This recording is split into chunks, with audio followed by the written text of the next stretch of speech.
When it comes to World Cup cycles, this is the worst Brazil of all time. That's not an opinion, that's a fact. Right? When we're talking about World Cup cycles, we're talking about from the end of one World Cup to the beginning of the other. So in this case, 2023 till mid 2026. So you may say, we've seen worse Brazils before, like the 2016 Copa America one in the United States, where Brazil lost in the group stage, right? Brazil was eliminated in the group stage led by Dunga. Yes, you've had worse Brazils in specific tournaments, but we've never had a Brazil that was this bad for this long in an entire cycle. Again, this is not an opinion. So with that said, we just played France, we just played Croatia. The next stop is the 2026 World Cup. And I must beg the question, is the current Brazilian generation the worst cycle we've ever had?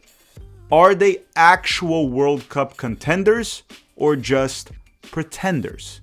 Hello. If you're new here, I'm Filippo, and welcome to Chapéu Football, where we provide the best coverage of Brazilian football and South American football in English on YouTube. If you have any South American soccer topic that you want us to cover here besides Brazil, let us know in the comment section down below. I appreciate any of your suggestions. So today I want to talk about why, by showing stats and data, this was the worst World Cup cycle Brazil has ever had.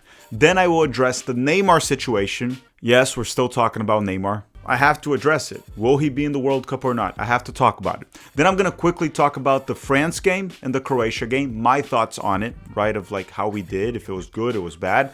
And I'm going to close this video by going through whether or not I think Brazil are legit contenders for the World Cup, or some people put them as contenders because of their soccer heritage or their football heritage, right, of what Brazil once was. Because when you see football or soccer, if you're in the United States, you think of Brazil, but are they actually the same Brazil that they once were? Do they actually have a shot in this World Cup? Is it even realistic? And you can let me know your thoughts in the comment section down below for that. Make sure you're subscribed. Don't miss out on our content. Drop a like in this video. It helps us quite a bit. Let's roll the intro and let's start the episode. Okay, as I said, I want to quickly go through why this is the worst Brazilian side of all time because of the cycle numbers, right? I'm not going to nitpick on one tournament and say they were terrible here. No. This Brazilian side was bad from start to finish in this entire World Cup cycle. So Seleção Talk, a great account, by the way, on X that you should 100% follow if you want Brazilian content in English. They showed it right here. This is an abysmal win rate. Brazil has won 41% of their games in this cycle. That is less than half. The second worst that we've had was 2002 to 2006, which is 52%, which is also not good. 52% is not good. But again, we played many times subs during that cycle. There's a lot to talk about there. But this cycle has been by far the worst. We were coming from a 74, almost 75% win ratio. Now we're at 41. And this cycle was insane. We started with Ramon Menezes as an interim coach. To me, he's one of the worst football coaches of all time. We made an entire video about him, right? About how he's an abysmal coach. Go check that out. Then they went to like Fernando Diniz as an interim coach, and he was coaching Fluminense, a club at the time. And then he went to coach the Seleção Brasileira and Fluminense, both at the same time. The dude was playing football manager in real life, coaching a national team and a club. Then we had Dorival Júnior in charge, a coach that has a lot of limitations, in my personal opinion. An old school Brazilian coach, not a good coach, in my opinion, once again. And then ultimately, Dorival got fired, terrible Copa America, terrible World Cup qualifying. Carlo Ancelotti took over. And there's some promise still with Ancelotti, and things could go well in the World Cup, but this is by far, statistically speaking, the worst Brazil of all time. And it's not just that, right? They also, I'm not going to talk about the Copa America, which was bad. It was bad, the Copa America. But let's talk about like World Cup qualifying, for example. This was the worst World Cup qualifying campaign in Brazil history ever since they changed to the modern format where you have the 10 nations from CONMEBOL all playing each other. The 2002 one was the worst one up to date, where Brazil had 55.6% of the points that you could get, which was 30 points in World Cup qualifying. They had 9 wins, 3 draws, and 6 losses. 2006, they had 9 wins, 7 draws, and only 2 losses, which was 34 points. 2010, same campaign, 34 points. 2018 and 2022, Brazil was incredible. They had over 40 points in World Cup qualifying, over 40 points. And in the last cycle, they were undefeated. But if you look here, Brazil has always finished first, first, first. So they were first in 2022, first in 2018, first in 2010, first in 2006, third in 2002. Funny enough, that's when Brazil won the World Cup. This time, Brazil finished in fifth. If the World Cup was not expanded, Brazil would have gone to the Interconfederation playoffs, the repescagem. Brazil won 8 games, had 4 draws, and 6 losses, 28 points. Worst World Cup qualifying campaign in Brazil history. Okay, that's another stat for you. So some people, when we were doing a live stream, for Brazil and France. We're going to talk about Croatia and France very soon. They asked me if this team was worse than the 2014 Brazil team. That's the Brazil side that got trashed by Germany in the semifinals, 7-1. Now, I'm not going to get the lineup for the Germany game. We were missing Thiago Silva and Neymar, which is a pretty big deal. That's not an excuse. 7-1 was embarrassing.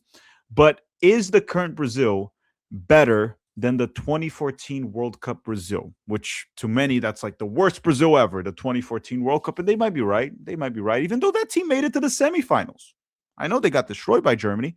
They still made it to the semifinals. So this is Transfermarkt and how they put the lineup of the 2014 Brazil. Actually, Neymar should be on the left wing and Hulk should be on the right wing. But let's just go player by player. And you tell me, is the current Brazil better or worse than the 2014 one? And I know a team is not just based on a player by player comparison, but let's just do a player by player comparison. Right now, we have Alisson on goal versus Julio Cesar. And I know a lot of the young guys are going to say Alisson is better, and it's a close one, but I'm going to give this one to Julio Cesar. That's a point for the 2014 team. Julio Cesar would make big saves. He was a big reason why Inter Milan won the Champions League. Alisson is a solid goalkeeper, but let me ask you one thing. Does he ever make big saves for Brazil? I don't remember. If I had to choose today the best version of Julio Cesar versus the best version of Alisson, I would pick Julio Cesar. Okay, my opinion. Once again, the right back is Maicon and Marcelo, and you also have Dani Alves on the bench. Look, I'm not even going to talk about the current fullbacks of Brazil because they fucking suck. Sorry, excuse my French right there. The fullbacks of Brazil, the laterais, they're terrible. So Maicon, Marcelo, Dani Alves, doesn't matter. Points for the 2014 team. So far, player by player, it's 3-0 for the 2014 team. Now let's go to the defenders. Thiago Silva from 2014 or Marquinhos of right now? I would say that's a close one, but I think Thiago Silva was better. I think Thiago Silva was a better center back than Marquinhos. So that's another point for 2014. Or okay, let's switch it. Okay, Thiago Silva's playing as a left center back there, so it'd be Thiago Silva and Gabriel Magalhães. So still point for 2014. Thiago Silva was way better than Gabriel Magalhães from Arsenal. Then you have Davi Luiz versus Marquinhos. Davi Luiz was actually quite good back then. He was a good center back, but I'm going to give the point to Marquinhos. Marquinhos is a better center back than Davi Luiz was. So right now it's 4-1 for 2014. You know, the 2014 team that everyone says is the worst of all time. The double pivot here is Fernandinho and Paulinho. Now we have Casemiro and Bruno Guimarães. Casemiro's well past his prime, but I still think Casemiro and Bruno Guimarães, I'm going to give the points to the current team. So right now it's 4-3 for the 2026 team. Okay, I'm going to give that.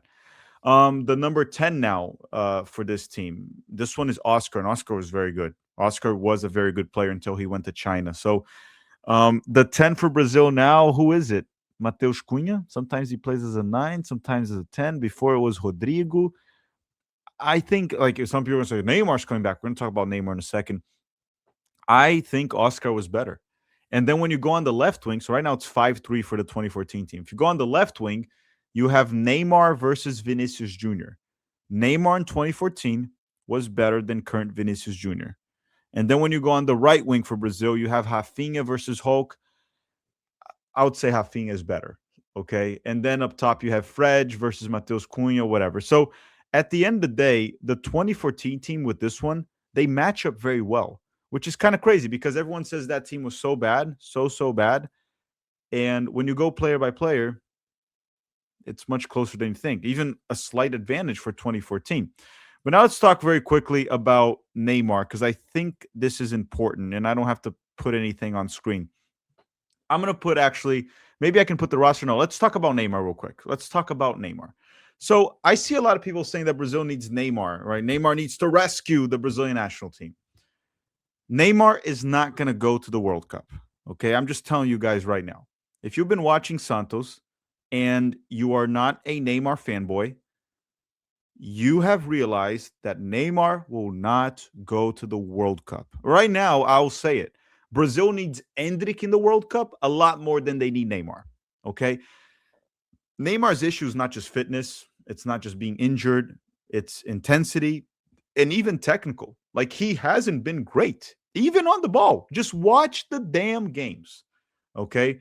I don't think Neymar will go to the World Cup. And I'm a massive Neymar fan. He's the second best Brazilian player I have ever watched, only behind Ronaldo. I think he was better than Ronaldinho was. But it's over. Brazil has a Neymar problem that Neymar doesn't solve. The problem is everyone's just talking about Neymar. Stop talking about him. He's not going to the World Cup. He's not playing at a level to go to the World Cup. He doesn't deserve to be in the World Cup based on how he played the past 2 to 3 years. He is not going. Unfortunately, his last World Cup was 2022. Okay. I think people have to come to terms with that because many of us love Neymar. He was an incredible player for Brazil and carried his team for over a decade, but it is over. It's over, unfortunately. Okay. So Neymar will not be in the World Cup. Just accept it. Okay. Now, listen, let's quickly go through the two games, right? I know I did a whole video on lessons that we learned from the French game. Okay. So you guys can talk about that. You guys can go check out that video. It's the last video we released, the 7 things we learned about that game. And then we have the Croatia game, which I haven't talked about the Croatia game yet. So let me talk about that very quickly. So, real quickly, the France game, we saw a clear gap in talent and athleticism from France. Like I talked about this before. I don't know how Brazil would beat France in a World Cup. I think if Brazil plays France in the World Cup 10 times, we probably lose 8 and we win 2. So, do we have a chance? Yes, but France is better than Brazil right now. They're just a better team. They have the better player. Mbappe is better than any of our players. They have a better defense. They have a better midfield. They're just a better team. Okay. They're probably more well structured, well coached. They've had this comps in charge for what, 2 cycles now? That's like 8 years. So France is the better team, and we'll talk about Brazil being World Cup contenders very soon. Now, Croatia, that is a tier 2 European team that we played in the World Cup last time, and we lost on penalty shootouts to Croatia. So I guess we got our revenge, even though beating them in a friendly is not really a revenge. What I think the Croatia game showed us is that Brazil can be highly competitive in the World Cup. Brazil can go to the World Cup and knock out a European team. Brazil can outplay a good European team. Now, can they outplay Spain? Can they outplay France? Maybe even a complete England? Could Brazil outplay them? It remains to be seen. Now, England is definitely below Spain and France. I just want to use them as an example. But what this showed the Croatia game is as long as we don't face a France or Spain before the quarterfinals, it's very reasonable to say Brazil can make it to a semifinals in this World Cup. It is fairly reasonable to say so. Now, my issue is when we face a France, when we face a Spain, can we beat them?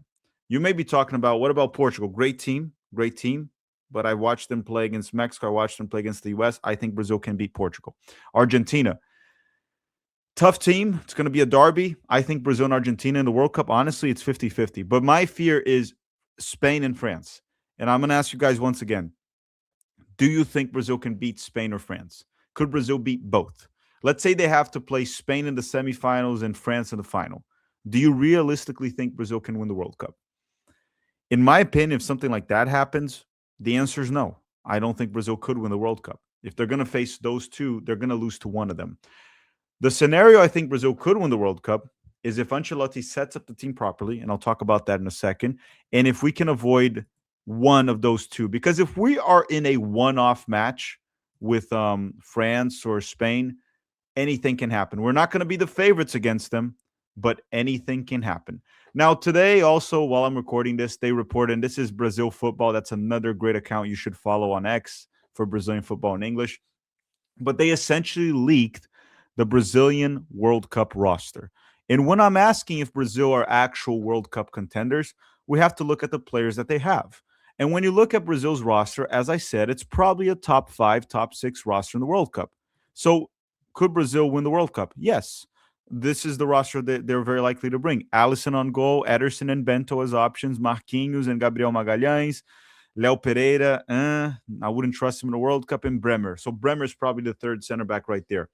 The right back is very likely to be Éder Militão if he's healthy, then Wesley and Danilo. The left back, Douglas Santos or Alexandro.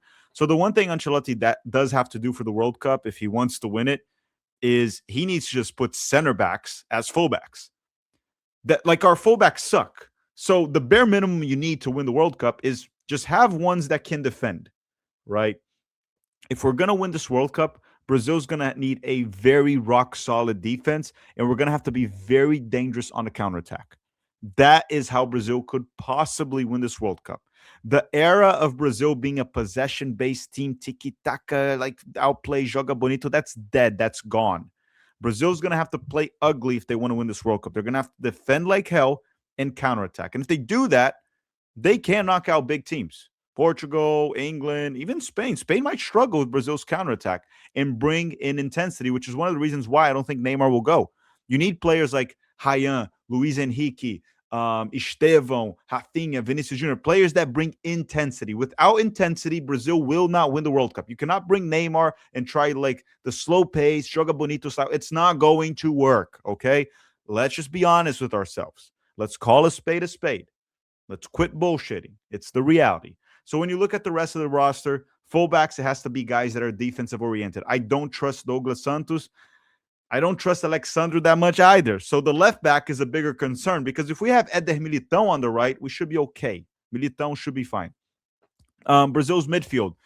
Casemiro and Fabinho, two experienced central defensive midfielders. Casemiro, to me, is well past his prime, but it is what it is. If you get a good team around him, he should be okay. Bruno Guimarães as the 8. Danilo and André Santos. I like Danilo a lot. He even scored a nice goal against Croatia, and I like André Santos a lot. Bruno Guimarães will start. That's a good player. That's not that bad of a double pivot, right? Hopefully Casemiro doesn't drop stinkers. He's definitely not the one we used to see, right? Like 4 to 6 to 8 years ago. And then you have Rafinha as an option at the 10, even though Mateus Cunha is more of a 10 than a 9. We don't have a true 9 there. You have Vinicius Jr. and Martinelli on the left wing, Estevão and Luis Henrique on the right wing. I think Luis Henrique might start over Estevão. Luis Henrique has been quite good for Brazil. Then up top, you have Mateus Cunha and João Pedro. So that's the roster, missing 2 players. They're missing 2 players. And the players that he might bring along with these guys, I'm guessing he'll bring Endrick and Igor Thiago. Igor Thiago, because he's an actual 9. I don't rate him very highly, but he's an actual 9, the one from Brentford. And Endrick is a game changer. Like, I know there's maturity issues with Endrick, consistency issues with Endrick, but he is a game changer. Endrick has to go to the World Cup.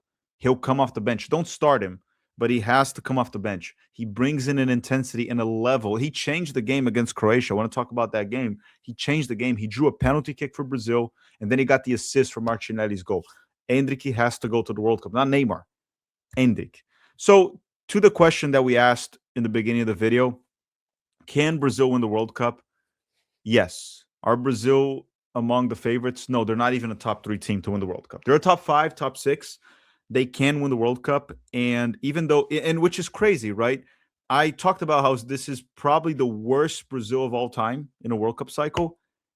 And they still have a real shot on winning the World Cup. And some people will call me delusional, but they do. They do. World Cup is a short tournament. If you catch fire in the right time and you have the talent, which Brazil has talented players. I mean, guys, Rafinha, he'll be healthy by the time the World Cup comes. Vinicius Jr., Estevão, Bruno Guimarães, Marquinhos and Gabriel Magalhães, Alisson on goal. You're telling me that team on a good day cannot beat any national team in the world? Coached by Carlo Ancelotti, one of the most successful coaches of all time in the Champions League. Brazil is absolutely a World Cup contender. Now, As I said, they're not the favorites. And if we play France 10 times, we will struggle. We'll struggle more against France than any other top team, more than Spain. Because Spain, they like to hold possession. So Brazil can sit back, defend, and counterattack Spain, and it will be dangerous. They will struggle. Brazil could beat Spain. I just don't like the odds if Brazil plays France. So we got to hope that someone else knocks out France. And the reason I say that is France is dangerous on the counterattack. They like to play on the counterattack, and they defend well in transition on the counterattack. So for what Brazil has to do in the World Cup, which is defend well and counterattack against France, we don't match up well. Do you know what I'm saying? Against teams that like to hold the ball, hold possession like Spain, England, honestly, Portugal likes to do that. Argentina to a certain extent, even though Argentina are more of like grit and fighters and Messi just tries to win the game for them. It's still like that. I think we don't match up well against France. So my main concern is France. If Brazil can avoid France, they can go very far in this World Cup. And if we play France in a final, France will be the favorites. They won. It'll be a good revenge from 1998, but France will be the favorites. But Brazil has a shot. And until Brazil's eliminated, I'll continue to believe that they can win the World Cup. All right, everyone, let me know your thoughts in the comment section down below. I just want to do a quick video on this, just with my thoughts on what happened with France and Croatia game. Subscribe to the channel. There's much more content coming up. And let me know in the comment section, once again, if there's any South American video that you want us to make or cover about Ecuador, Colombia, Argentina, whatever you want, Wonder Kids, whatever you want, we will make. Drop a like in this video, subscribe. Thank you very much for watching, and have a great day. Bye-bye.